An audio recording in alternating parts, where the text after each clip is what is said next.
From Hong Kong to Cairo, from New York to Paris, people are looking to the new millennium with confidence. There is nothing to be worried about. Or is there? Over the last few years, things have been happening. The spread of AIDS, massive tornadoes and earthquakes, the new aggression of Iraq, stock markets out of control. Things that, viewed separately, may not make much sense, but put together, these signs fall in place like pieces of a puzzle foretold by prophecies of hundreds, even thousands of years ago. What if they're right?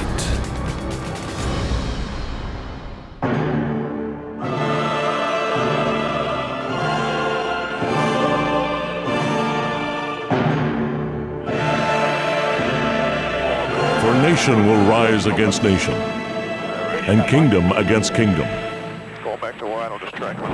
with famines and earthquakes throughout the world.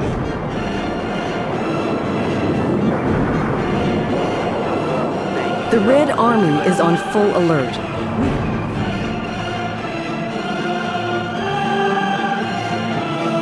The power grid is shut down. Water supply is disrupted. The president has called out the National Guard.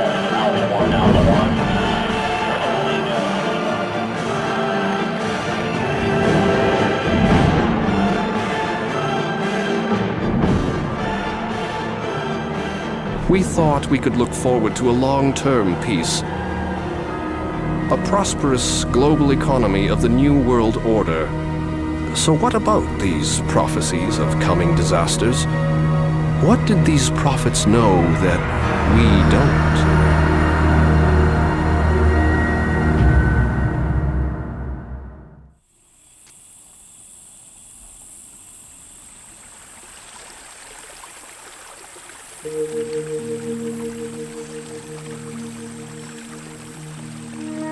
This is where it all began, 5 millennia ago. A place of ancient rites and beliefs that remained unchanged for thousands of years. A place of secrets.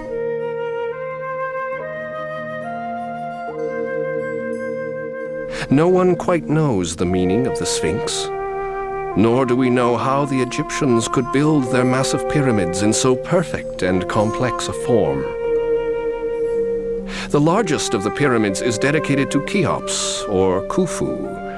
It can be entered through a gallery. Some scholars believe that this gallery is a vast and detailed prophecy. Each inch, carefully delineated in stone, represents 1 year.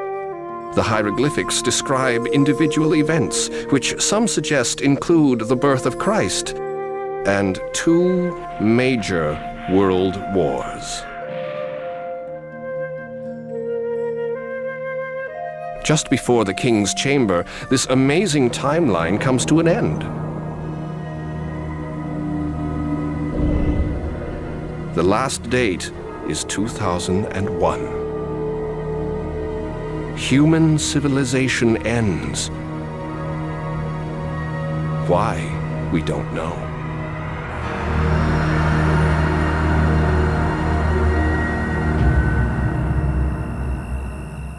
It is a refrain that returns in countless prophecies from around the world. A vision of great turmoil and destruction at the beginning of the 21st century. Why? Perhaps one answer can be found in astrology. Since the earliest of times, astrologers have divided history into a series of ages that correspond to the signs of the zodiac. Each astrological age lasts some 2,000 years. The history of mankind since the birth of Christ took place in the age of Pisces, or fish, an age dominated by the church. Starting in the year 2000, a new age will begin. The age of Aquarius, an age dominated by Saturn, symbol of science.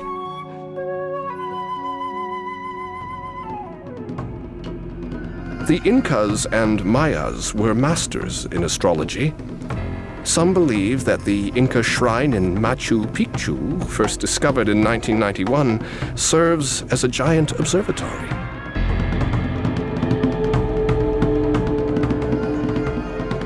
The Mayas, too, organized the history of the world in astrological cycles of 25,000 years. They built pyramids not unlike those in ancient Egypt, and they created a calendar of human history known as the Tzolk'in.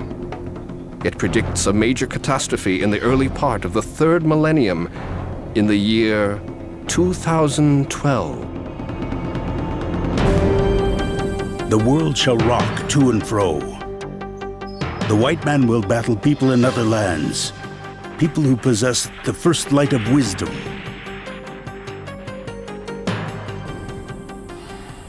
There is a remarkable similarity between the prophecies of the Mayas and those of Indian tribes of North America, including the Hopi.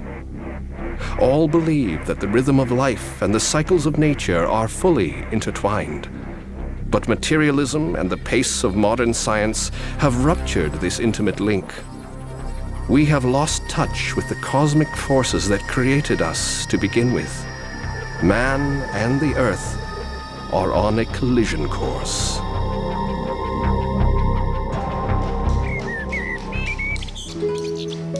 In many ways, the collision course began here in Florence around the year 1400. A long-budding interest in the art, science, and literature of antiquity finally broke free and out into the open, no longer restrained by church dogma. The era of the Renaissance began. In 1503, the same year that Leonardo began work on the Mona Lisa, another man of the Renaissance was born, a man with quite a different vision of the world. Earth-shaking fire from the center of the earth will cause the towers around the new city to shake.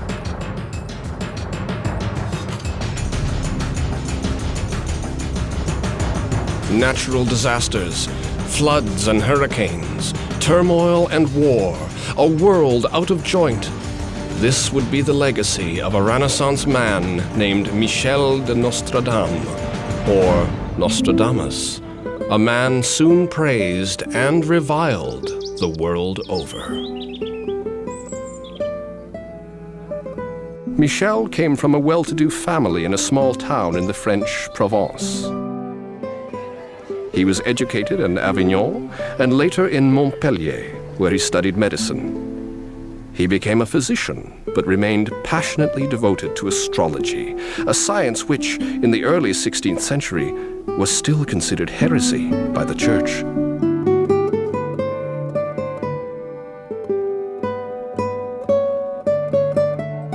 Around that time, the plague swept through France and Europe, killing millions. Instead of bleeding his patients, Nostradamus ordered his assistants to collect rose petals and to grind them into powder. From these, he created primitive vitamin C tablets. Hundreds of plague victims were saved.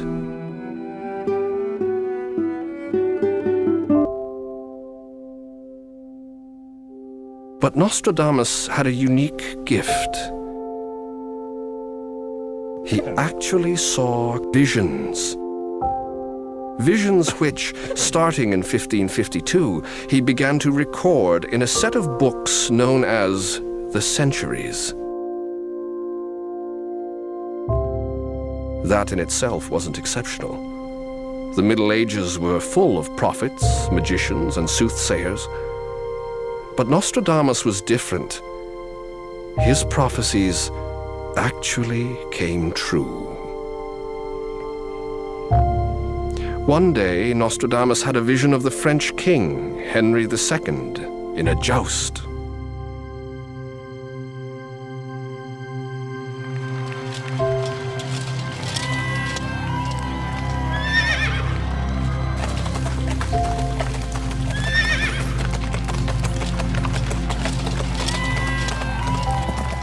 On the field of combat in a single battle, He will pierce his eyes through a cage of gold.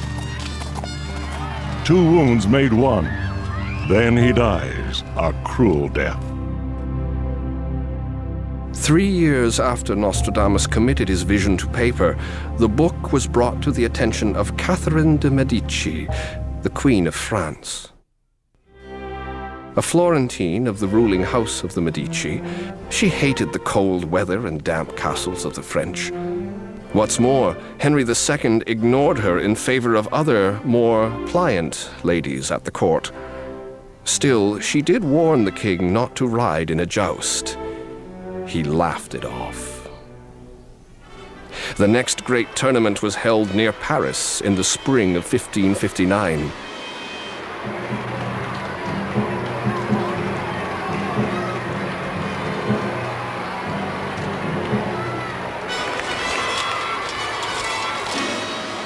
King Henry II rode in it.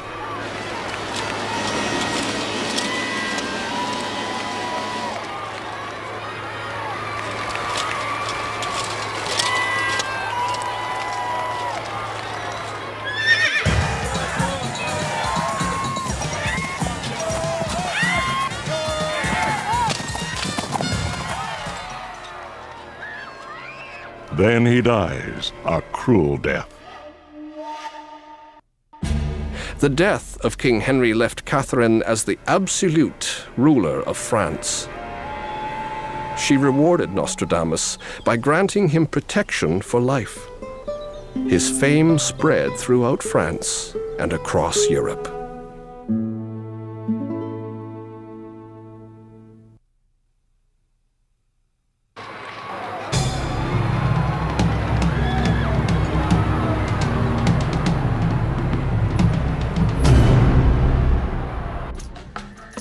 In preparation for his séance, Nostradamus would light a candle and pour steaming water into a brass bowl. I empty my soul, my brain and my heart of all care. Slowly, a deep tranquility and stillness of mind comes over me. Prophetic heat approaches, like rays of the sun, casting shadows of ethereal shapes and forms.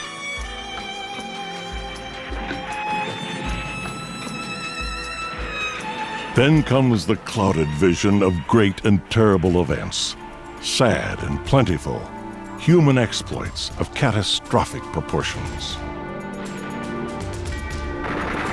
From the enslaved people, songs, chants, and demands. The princes and lords are held captive in prisons. In the future, demands by headless idiots will be received as divine expressions. Out of the deepest part of Western Europe, from poor people, a young child will be born, who with his speech shall seduce the masses. They shall pursue crosses of iron, topsy-turvy. Liberty will not be regained.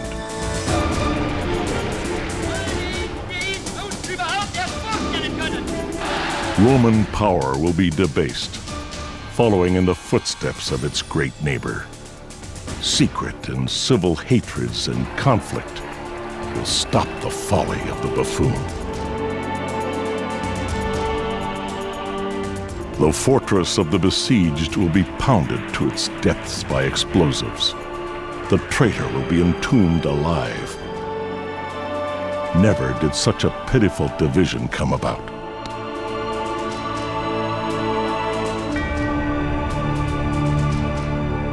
Seven, 6, 5, 4, 3, 2, engine sequence start. 1, 0, launch commit. We have a liftoff. All engines building up thrust. The scourge now past, the world becomes smaller. For a long time, the lands will be ruled by peace. People will travel safely by air, land, and sea. Man shall come to a corner of Luna, where he'll be taken and placed on an alien land.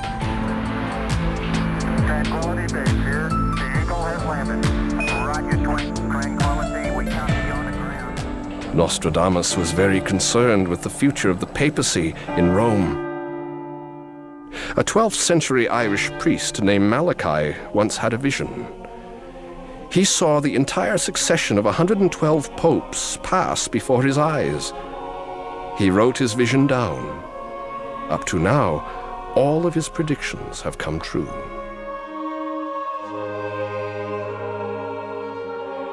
Malachi refers to John Paul II as the Pope in the mark of the sun. Nostradamus calls this Polish pontiff simply the Pole. Both Malachi and Nostradamus warned the current pope to beware of his enemies.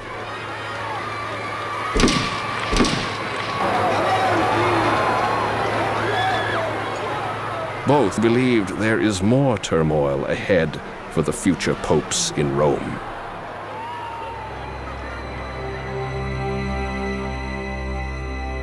Nine will be set apart from the human flock.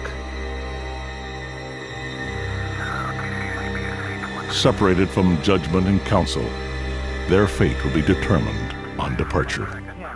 9, 8, 7, 6. We have main engine start. 4, 3, 2.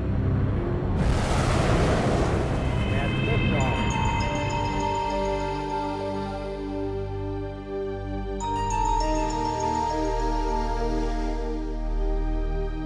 The unripe fruit will be the source of great scandal and great blame.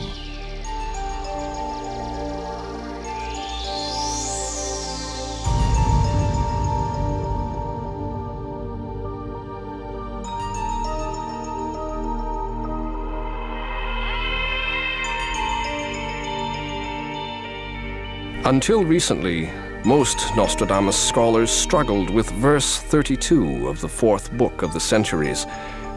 It was unbelievable, precisely because it was so explicit. The verse predicts, in no uncertain terms, the fall of the Soviet Empire. The communal law will be made in opposition. The old order will hold strong, but then removed from the scene. Then communism put far behind.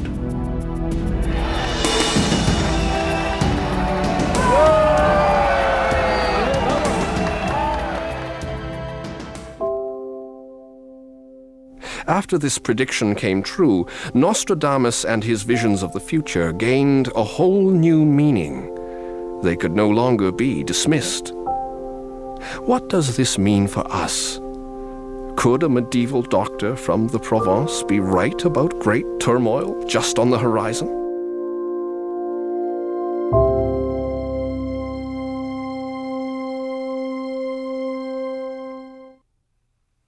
Nostradamus didn't actually write at the end of a century. He was more or less plunked down in the very middle of his century. But certainly his most specific prediction targets 1999.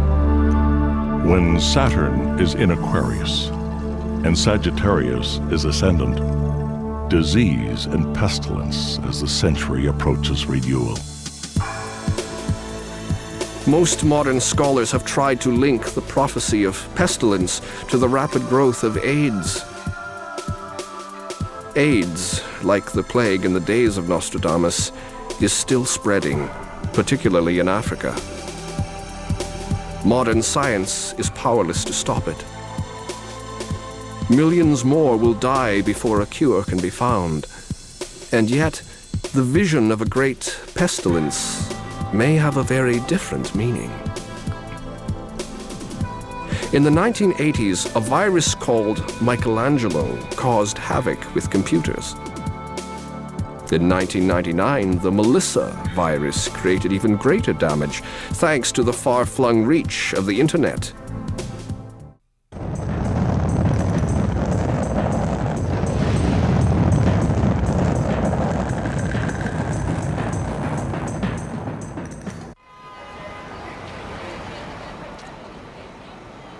There are those who believe that the millennium hype is a figment of our imagination. Passing into the year 2000 is simply another day in a man-made calendar. Life goes on, nothing changes. Astronomers would not agree. If nothing else, they see major changes happening in our solar system. On May 5th, 2000, the new moon will move itself in a straight alignment with the Earth, Jupiter, Saturn, and the Sun. Solar flares will increase 20%. The Earth will be gripped in a sudden and unprecedented gravitational pull. So much, in fact, that the Earth's polar axis could be ripped out of joint.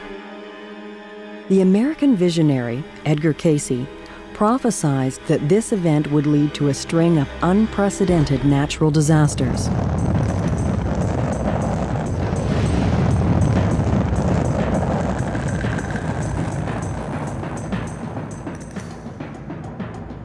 In the great turmoil of winds and oceans, part of England will be submerged.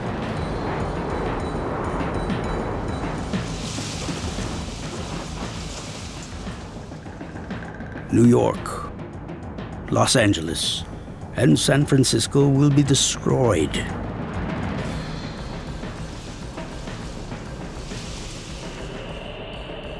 The greater portion of Japan must go into the sea.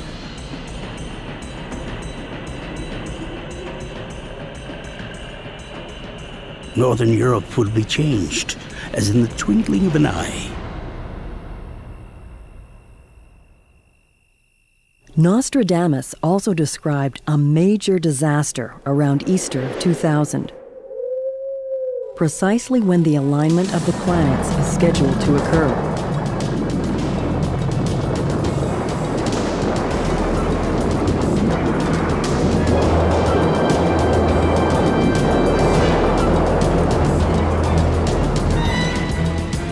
There will be a tremendous earthquake. A great theater filled with people will be ruined. The air, heaven, and the earth will be dark and obscure. There are many other modern prophets who have warned of great natural disasters, and none more clearly than a group of 1,700 scientists, including many Nobel laureates, who in 1992 issued a major warning to the world.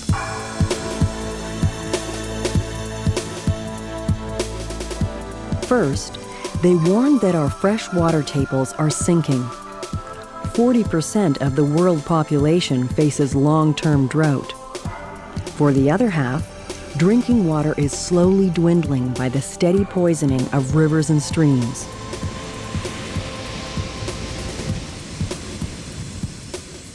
The oceans are particularly at risk. Each year, millions of tons of garbage are dumped by freighters and cruise ships. More fish are being caught than the oceans can resupply. Some fisheries have already collapsed altogether. The reason is that the oceans themselves have begun to erode, and with it, the most precious asset of the undersea's food chain, the coral reef.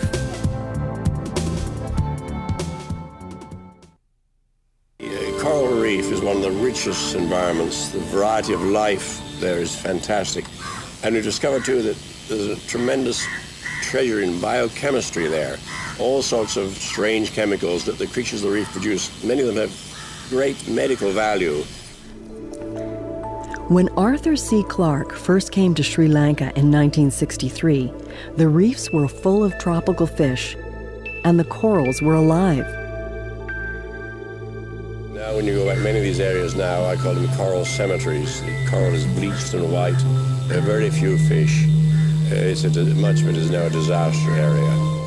Tourism, fishing, coral mining, and pollution have destroyed the reefs, and with it, the fish it once sustained.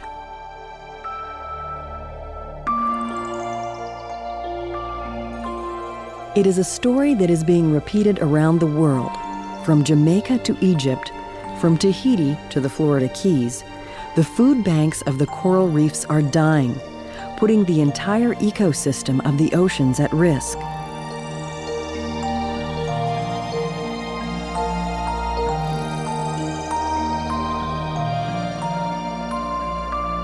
In 1992, scientists of the International Coral Reef Symposium in Guam estimated that by 2050, 70% of the Earth's coral reefs will be gone.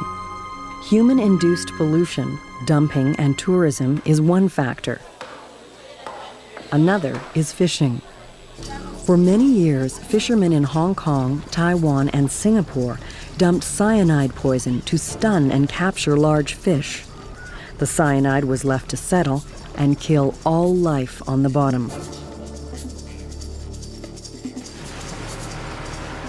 The temperature of the oceans is steadily rising, yet an increase of only a few degrees is enough to kill the tiny algae that nurture coral reefs.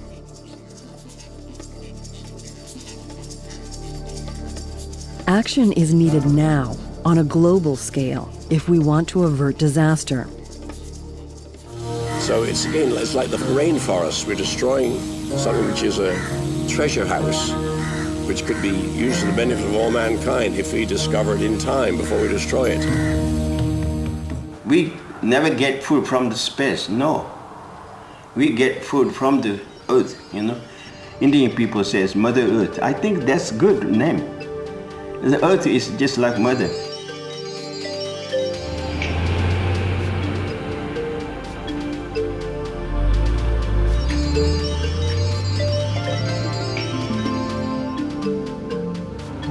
Like the coral reefs, the rainforests, too, are at grave risk.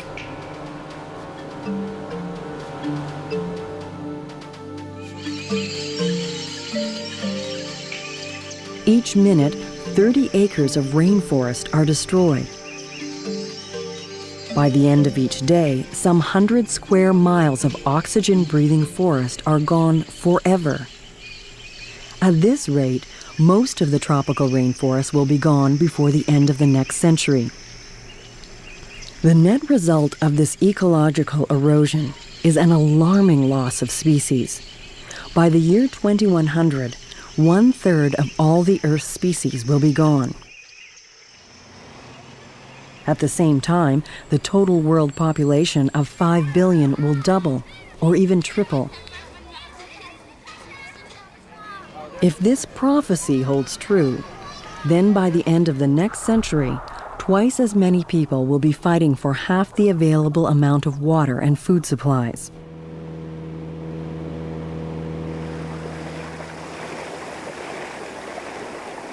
There are other destructive forces at work. One is global warming. Sea level has probably risen by something between 10 and 20 centimeters over the last 100 years. The most that we expect sea level to rise over the next century is perhaps by about a meter. The other is the erosion of the ozone layer. The ozone protects us from solar ultraviolet radiation, but has been steadily depleted by the emission of industrial chemicals known as CFCs. We can't always use fossil fuels for the production of electricity. There are many environmental reasons why you don't want to do that. One of the most popular now, of course, is the addition of CO2 to the atmosphere. We don't need to panic, but we ought to be making those kinds of research and development plans that we have an alternative to coal and other fossil fuels in the not-too-distant future.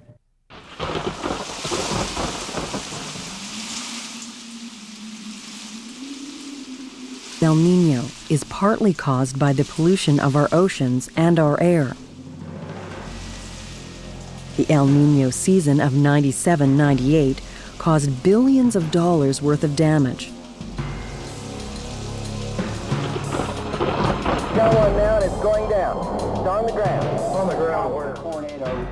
A rash of hurricanes lashed the coasts of South and North America, changing weather patterns across Europe, and produced a number of monster attacks by tornadoes in the United States. So many earthquakes, so many, destroyed tornadoes, people's life, positions. We are damaging everything, environment by ourselves. Every single producer or multinational would solely attempt to increase their profit irrespective of the kind of damage or cost that they will impose on society. So here comes the role of government when we talk about globalization, the impact on the environment, and of course the ecology in general. Stand by, we just picked up tide 2 on the horizon at 60 miles. To biochemist James Lovelock, phenomena like El Nino are no accident. In fact, it is only the beginning. He believes the Earth is a highly delicate and intelligent organism, very much like the human body. It will intervene in order to secure its survival, no matter how drastic the measures. If he is right, then one more prophecy by Nostradamus will become a reality. Earth-shaking fire from the center of the Earth will cause the towers around the new city to shake.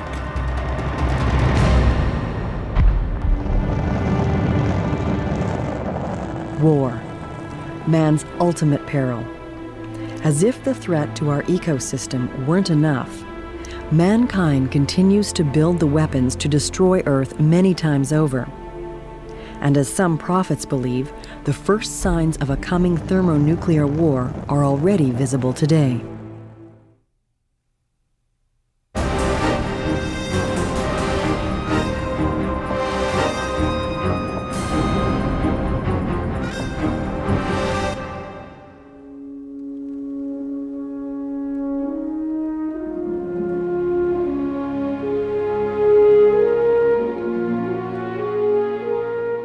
For a long time, the lands will be ruled by peace.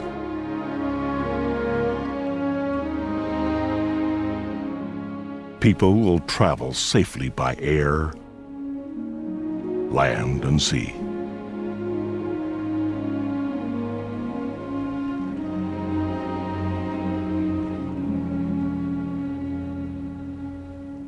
Then, wars will start again.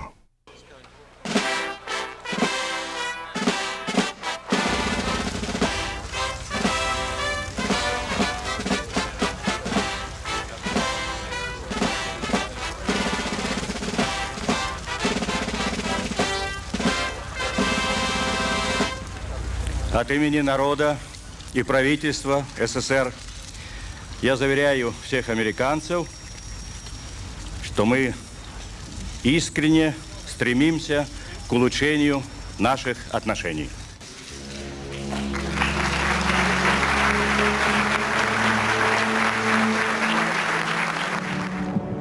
For many years after the fall of the Soviet Union, it looked like President Bush's vision of a new world order had become reality. Russia and the United States were partners in peace. Eastern Europe was free.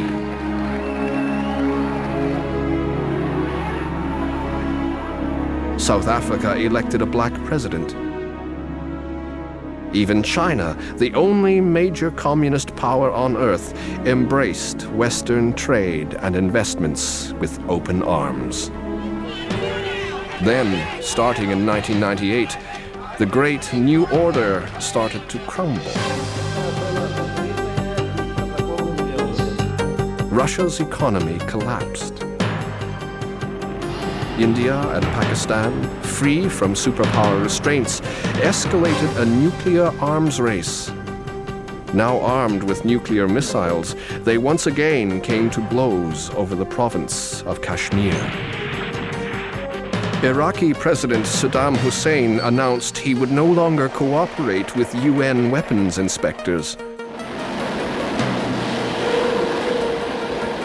US and Britain ordered airstrikes, but with little effect.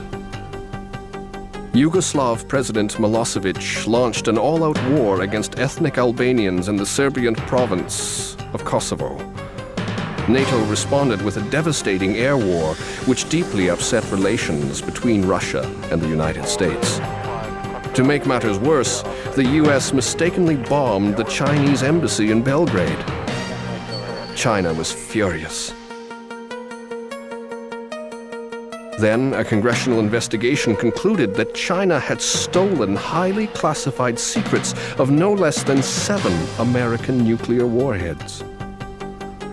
10 years after the fall of the Berlin Wall, the world is back on the verge of a Cold War between nuclear powers.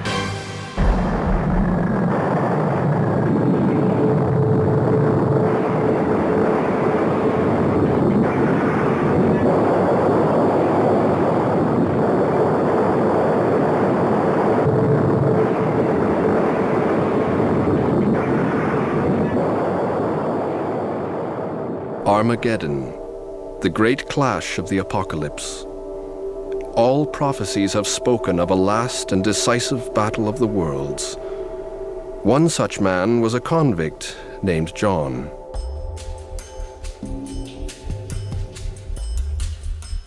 He was a member of the early Christian church of Ephesus, who was captured by the Romans.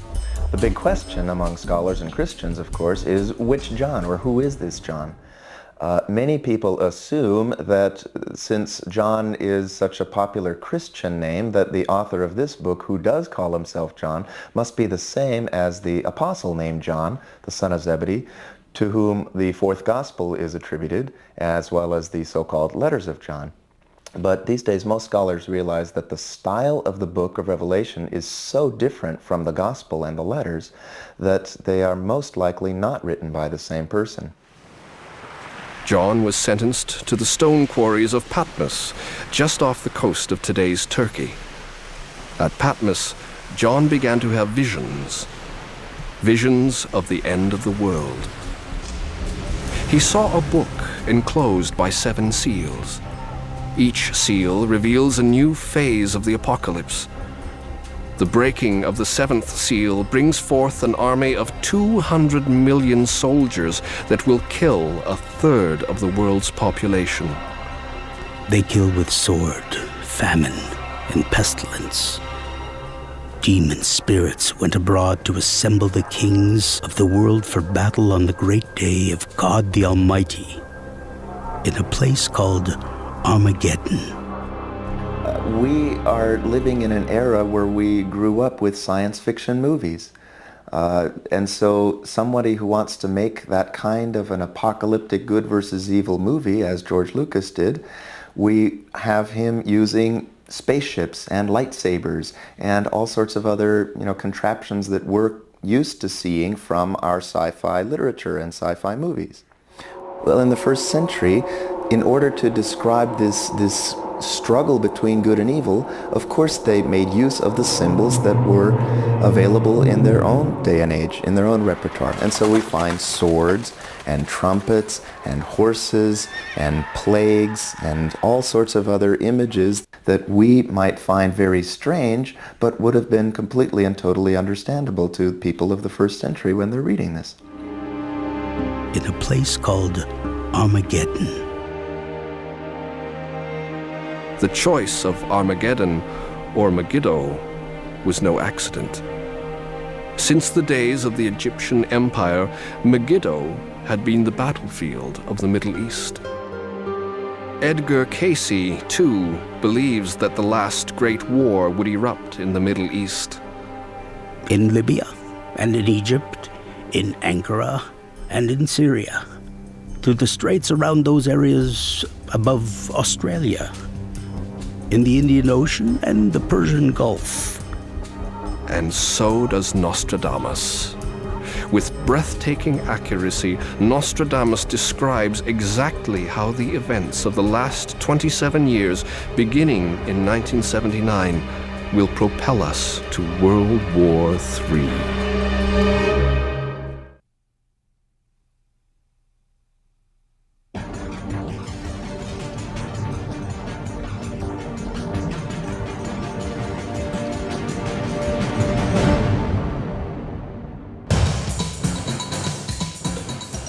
The great empire will invade, but the Muslims will find the lands exposed.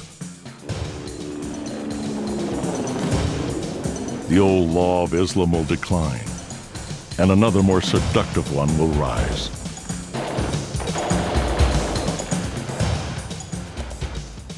Civil war erupts in Beirut. Peacekeeping forces sent by President Reagan are the victim of a major suicide attack.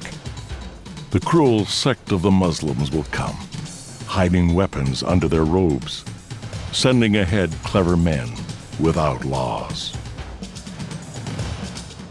The next phase, a new Russia is reborn, led by Boris Yeltsin. Arabs join Western nations to evict Saddam Hussein out of Kuwait. Now, the 28 countries with forces in the Gulf area have exhausted all reasonable efforts to reach a peaceful resolution, have no choice but to drive Saddam from Kuwait by force. We will not fail. One day, the great powers will become friends. Their great power will be seen to increase. The new land will be at the height of its power. To the man of blood, the number is reported. Then a violent war erupts in Kosovo. Russia and the US take sides. The great superpower alliance is unraveling. The two will not remain allied for long. Within 13 years, they surrender to barbarism. 13 years after the fall of the Soviet Union, the long-simmering tensions in the Balkans and the Middle East will lead to a new war. The Hopi Indians have warned the same. World War III will be started by those peoples who first revealed the light of divine wisdom in the old world. Mesopotamia, the center of Islam today. Local conflicts in Europe and the Middle East gradually pull the superpowers into full-scale war. This is Jim McVeigh, reporting live from Kosovo. The first shots have been fired in a standoff between Russian and American peacekeepers in the Balkans. Famine and war will come. Help will be too late. Iran mobilizes to invade Macedonia. This is Catherine Hunt in Saudi Arabia. Forces of the Iranian Liberation Army have launched a surprise attack on Iraq and Afghanistan. The United States has launched an emergency airlift to resupply its bases. Iran, supported by China, seizes the moment to create a pan-Islamic union absorbing Iraq, Kuwait, Afghanistan, and Jordan. With Israeli forces fighting a desperate battle in the Negev, Iranian spearheads have pushed through the Sinai and are now only 50 miles east of Cairo. Tunisia and Algeria will be incited by the Iranians.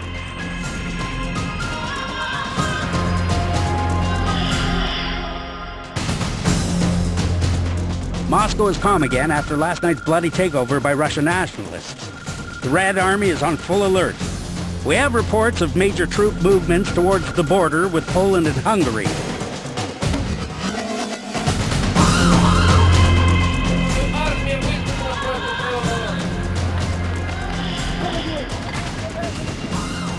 Troops will approach from Russia.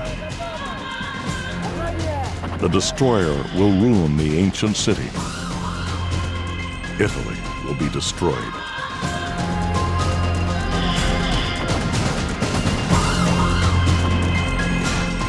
Acting in concert with Russian forces, Iran initiates a pincer movement through the Mediterranean. Are confirming rumors that Libyan forces under Colonel Gaddafi have now joined the Iranian army. We have seen massive troop movements towards the Mediterranean coast.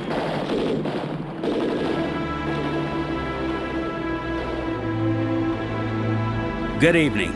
The United States has announced that unless Iran ceases all offensive operations by midnight, Washington time, the United States will attack. On the night of March 10th, American forces stage a daring night attack using airborne troops from bases in Saudi Arabia in order to strike into the soft underbelly of Iran.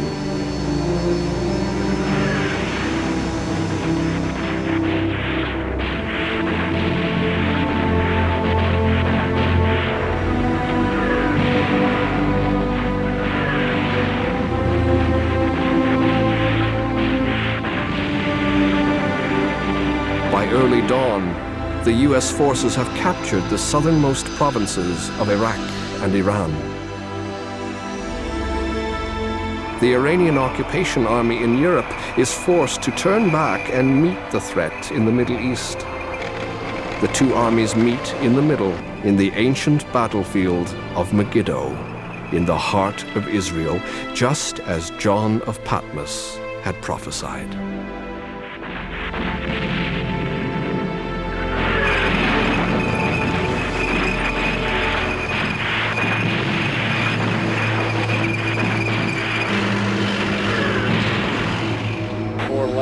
We're going to keep it on the scope. I'm going to start shooting left and all of it. Okay. Hawker 2-5, confirm staying clear of UN and 20. Yeah, we're above behind them. And I got lights over here.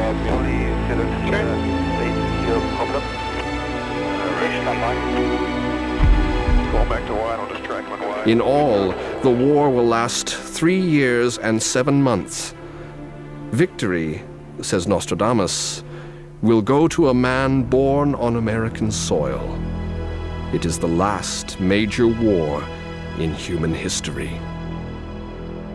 A war, if it comes, may not evolve as Nostradamus has described. There may be other sources of conflict on the horizon. The unfortunate fact is that we have different countries with different kinds of interests.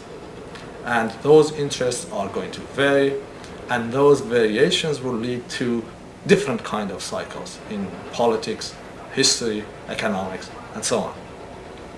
Nobody thought that Yugoslavia, for example, would be, which was the most developed country in the Eastern Bloc, would become such a disastrous social, political circumstance in the world.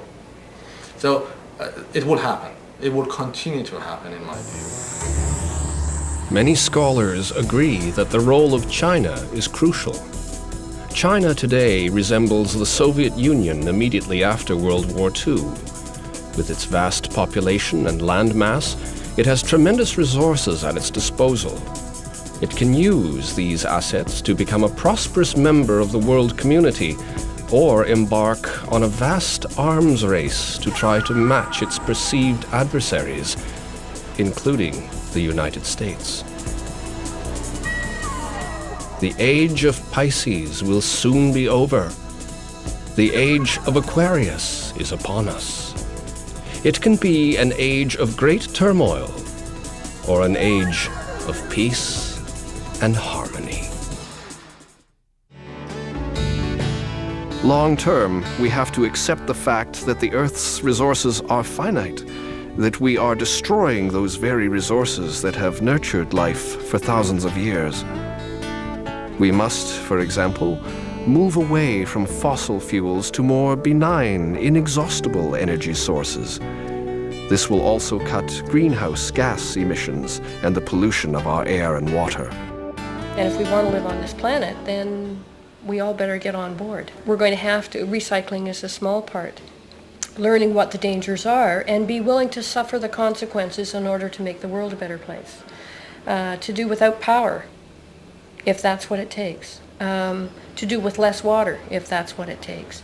To do with products that aren't wrapped, if that's what it takes. To use different kinds of chemicals because they're safer.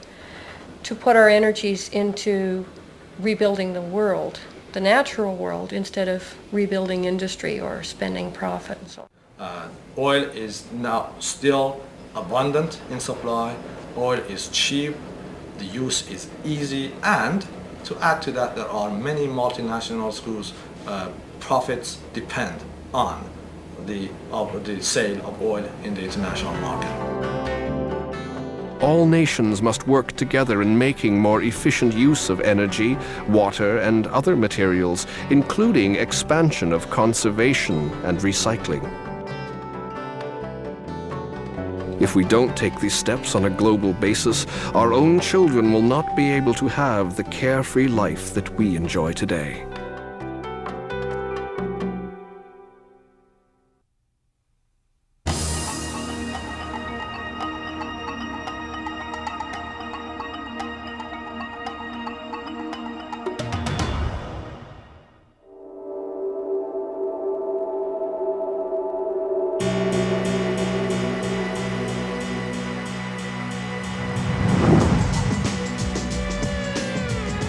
Since the earliest of times, people believed that strange phenomena in the sky foretold of great changes on earth. According to the Bible, shepherds attending the birth of Christ in Bethlehem saw a bright star in the sky. This could have been a supernova, perhaps observed by first-century Chinese astronomers.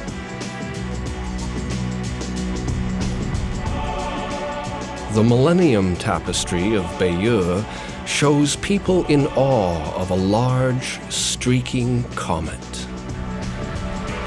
Right up to the 19th century, many associated the appearance of comets with change and upheaval, even disasters. The word disaster literally means bad star. But no prophecy is more chilling than the one foretold by Zarathustra, a wise man of the 6th century BC. He saw a huge celestial body known as a Gohir approach the earth with mankind powerless to stop it. According to Zarathustra, a huge firestorm would set the earth ablaze.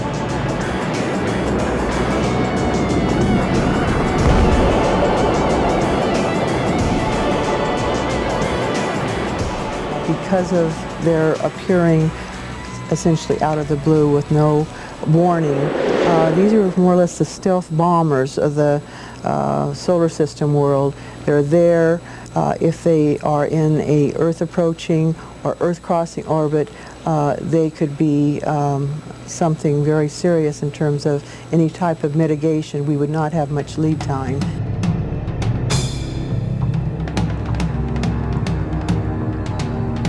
The idea of Earth being threatened by a large asteroid or comet has inspired several recent Hollywood movies, but this is no fiction.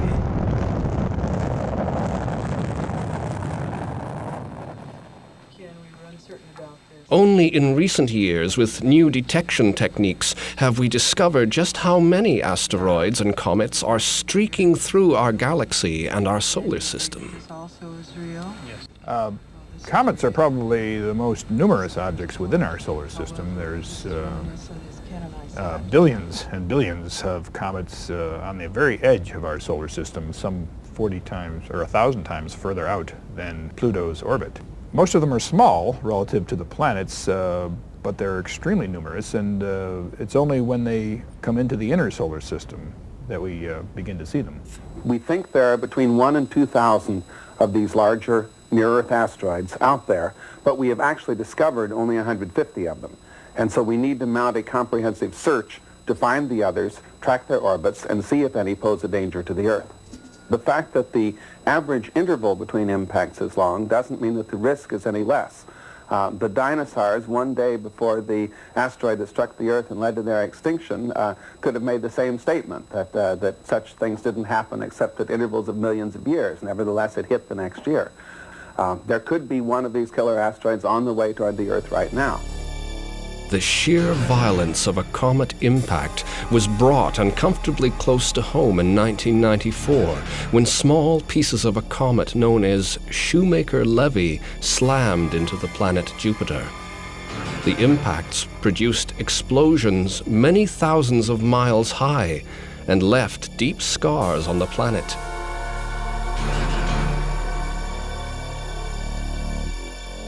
Such bombardments are quite common and may, in fact, have helped create a life-sustaining atmosphere on Earth.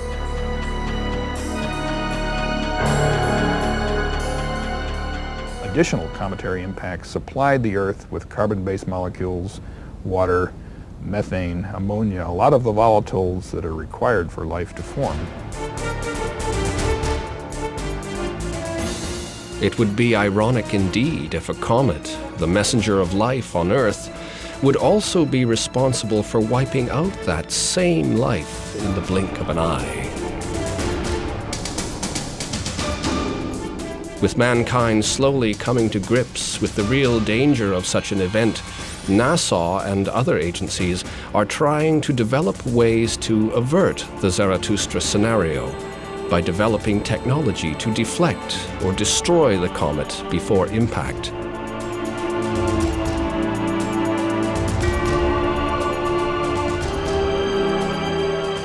But that takes time, a lead time that Earth may not have.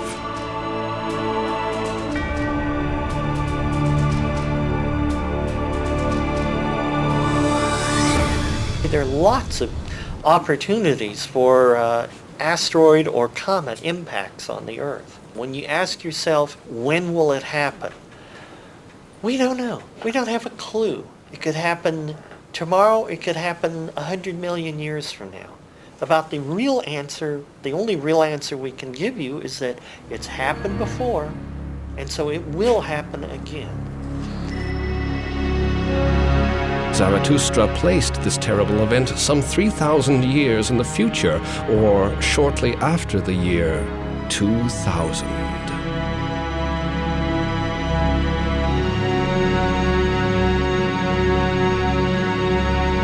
Is there an alien intelligence out there? There are reports from all over the globe of strange sightings. Sightings that go back to well before 1900, when objects looking like flying saucers were first captured on film and published to a frightened world. New sightings have been captured on home video cameras in Europe, Latin America, and the United States. Official sources have always discounted the possibility of alien visits, but in recent years, the search for extraterrestrial intelligence has gained new momentum. A network of radio telescopes from Puerto Rico to Australia scans the heavens every night, waiting for a signal, a sign of an alien civilization. Statistically, the chance of us making contact in this millennium is high. There are some 100 billion galaxies in the universe. Each galaxy contains hundreds of billions of stars, very much like our own star, the Sun. Each of these stars may have one or several planets that could sustain life. Meanwhile, new stars are born from huge clouds of gases on an ongoing basis. At the same time, scientists expect to find confirmation that black holes in the universe offer portals for unlimited intergalactic travel far beyond the speed of light. And what if we did? We'd forget all the little local differences that we have between our countries, and we would find out once and for all that we really are all human beings here on this earth together. Well, I don't suppose we can wait for some alien race to come down and threaten us.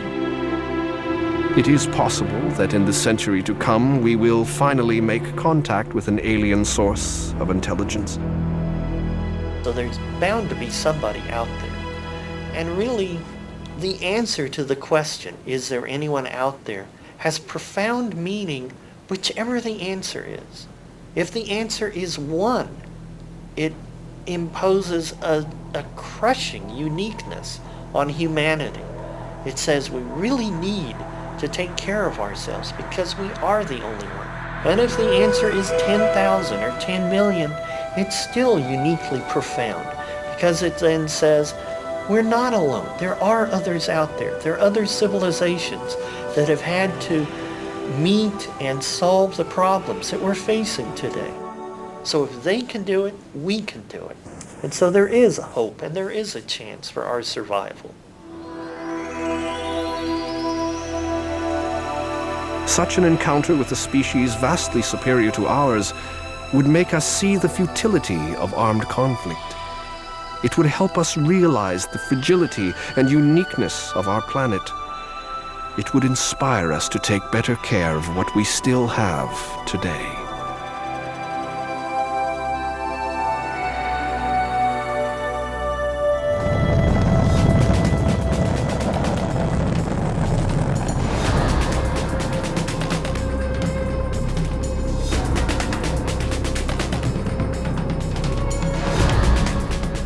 Because we can do things with science, science has taken the lead, and it's led us into all kinds of difficult places.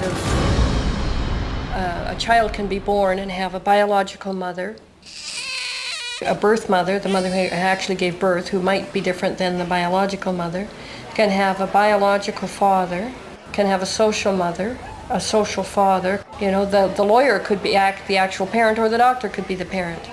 And you know, I'm a sociologist, and our ability to deal with the social impact of just a small question like surrogacy, we are unable at this moment in time to deal with the implications of something like that. I don't think we're even close to being able to handle the questions that would arise through our scientific abilities in cloning and genetic engineering. How will we cope with the growing ethical challenge of science manipulating life? Professor Sandra Kirby believes it will take a new form of leadership. I think first what we'll see is we'll see a gender balance in the leadership that's currently there and the nations they come from. We'll start to see more equity. We'll start to see more women. We'll start to see more women in not just supportive roles but in leadership roles, with a large number of nations following them. And so when you add women into that, you bring a different view to the questions, and you bring different solutions, and you bring somehow more democracy. Science and technology notwithstanding, the third millennium will reaffirm just how fragile life on Earth truly is.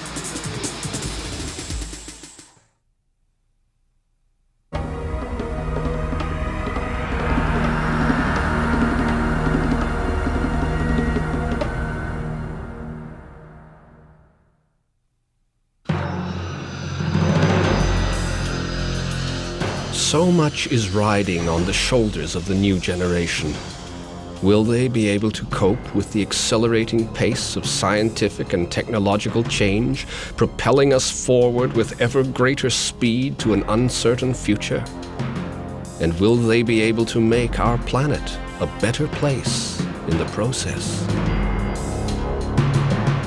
The generation that's coming up, they've got 1,000 years to face. I think they're going to have much more skepticism. I hope a lot more information. They are an information generation like I've never seen before, a thirst for information, which I think is wonderful. The skepticism allows them, I hope, to sort through what is good and what is bad information. And because of that, I think they collectively will realize much more than we were ever able to realize in terms of their responsibility for the world, for the globe, for civilization, for space, for the well-being of others.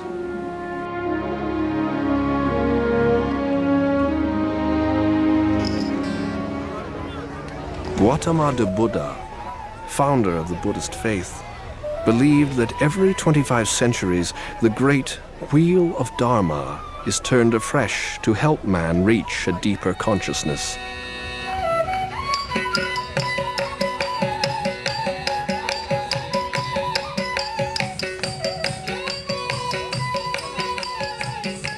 The seeds of a new millennium spirituality are visible everywhere, in churches, in prayer groups, and in the popularity of Asian religions, including Buddhism. So young people, I want a message like this. Everyone needs to respect each other. They want themselves, everybody wants themselves to be successful, good, happy, joy. They don't like the suffering, pain, or happiness.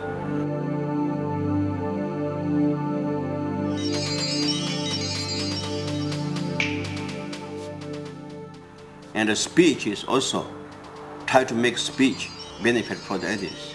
so will not damage others by speech. The last time the wheel of Dharma was turned was in the 6th century BC, in the time of Gautama the Buddha himself. The next time will be in the year 2012. By then, mankind can start afresh, and above all, learn to live with one another in peace.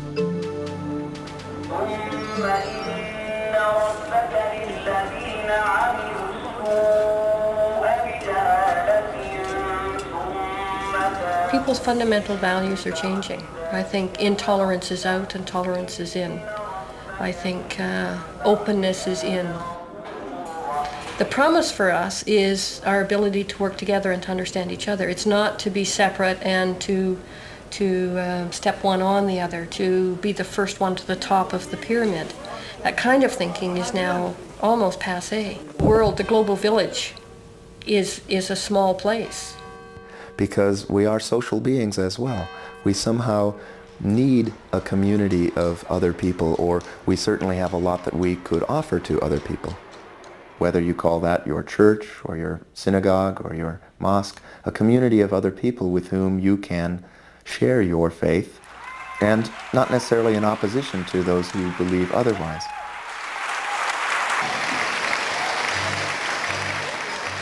Oh, I see a need for purpose and meaning in life.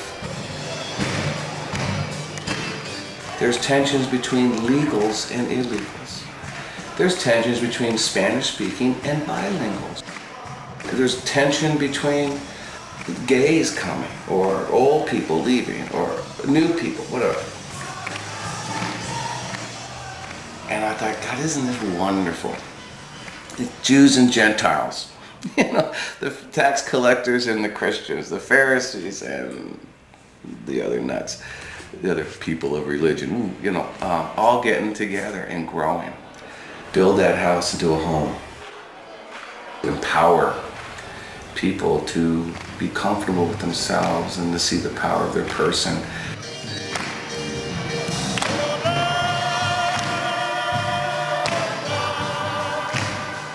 In a time of great change, that we need some sense of higher power. As human beings, our need for a sense of spirit, a sense of something bigger than ourselves, a sense of the hereafter, I think has always been strong. We exhibit it in different ways. So I think organized religion might have a difficult time, but our sense of connectedness and maybe pure spirituality, I think, will be quite strong. There will be a golden age. A universal peace will commence between God and man, and Satan will remain bound. Whether through aliens, meteors, or a world coming to its senses, all prophets agree that we can avoid the doomsday scenario. All it takes is for us to have renewed respect for the greater forces of the universe, for the precious gift of life, for ourselves and for our fellow man. We have a long way to go, but somehow I would think that we could look forward to the future with hope rather than with some sort of fear of an apocalyptic catastrophe. Then I saw a new heaven and a new earth. And I saw a holy city, the New Jerusalem. And God will dwell with them. He will wipe the tears from their eyes. Death will be no more. No more mourning, crying, and pain. For all these things will have passed away.